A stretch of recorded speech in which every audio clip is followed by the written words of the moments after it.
शरद पूर्णिमा पर हास्य कलाकार जाग्या पीट्या दिलदर में। चौथमल सूर्याल रिपोर्टर। दिलदर सुंधा माता गरबा मंडल के तत्वाधान में शरद पूर्णिमा को द्वारकाधीश आश्रम के वीरनाथ जी महाराज और महादेव भारती जी रामचंद्र आश्रम के संत सानिध्य में विशाल भजन संध्या का आयोजन किया गया।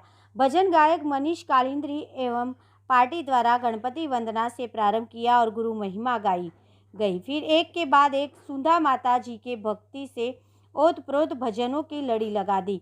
मंच संचालन किशन जी खेड़ा ने किया। फिर राजस्थान के जाने माने हास्य कलाकार जाग्या पीट्या द्वारा देर रात तक मजाकों में ग्रामीणों का दिल जीत लिया। दिलदेर के आसपास बराड़ा, मंडवारिया, बरलूट, मनोरा, भूतगांव, ज्वाला, स्वना, रायपुरिया समेत कई गांवों में सैकड़ों ग्रामीणों ने राजस्थान के सुप्रसिद्ध हास्य कलाकार जाग्या पीट्या के जोक एवं मजाक सुन के हंसी के मारे लोटपोट हो गए और हंसते हंसते पेट पकड़ते नजर आए।